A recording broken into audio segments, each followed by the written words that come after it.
এই তো কদিন আগে গণমাধ্যম কর্মীদের বিশ্বকাপ দেখাতে দেখাতে মাঠ ছাড়ছিলেন স্পেনের অধিনায়ক রদ্রি। অথচ ট্রফি জয়ের 10 দিন পেরুতে না পেরুতেই পরের বিশ্বকাপে স্প্যানিশরা খেলবে কিনা তা নিয়েই তৈরি হয়েছে বড় শঙ্কা।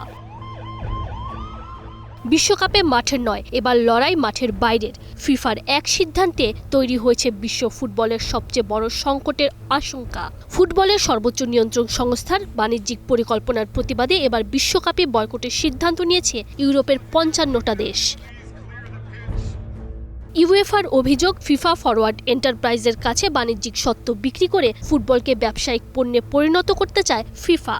আর বেসরকারি বিনিয়োগকারীরা এলে খেলার চেয়ে বাণিজ্যিক স্বার্থই বেশি গুরুত্ব পাবে। অন্যদিকে ফিফা বলছে এই অর্থ ফুটবল উন্নয়নে ব্যয় করার কথা ভাবছে তারা।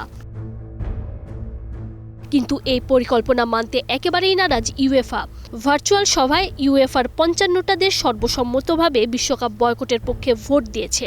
অর্থাৎ প্রস্তাবটা বাতিল না হলে তারা কোনোভাবেই ফিফার কোনো প্রতিযোগিতায় অংশ নেবে না।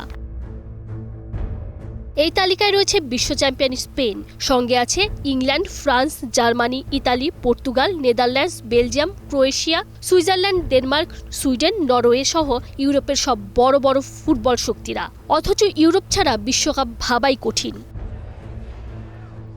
এখন সবচেয়ে বড় প্রশ্ন, কি করবে ফিফা? তারা কি পরিকল্পনা থেকে সরে আসবে নাকি ইউরোপকে ছাড়াই এগিয়ে যাবে? তবে ইউরোপীয় দল ছাড়া বিশ্বকাপের মূল্য যে অনেকটাই কমে যাবে তাই বলছে ফুটবল বিশ্লেষকরা। এখন পর্যন্ত কোনো পক্ষই নিজেদের অবস্থান থেকে সরে আসার ইঙ্গিত দেয়নি। তাই সমঝোতা না হলে বিশ্ব ফুটবল ইতিহাসের সবচেয়ে বড় বিভক্তির মুখে পড়তে পারে।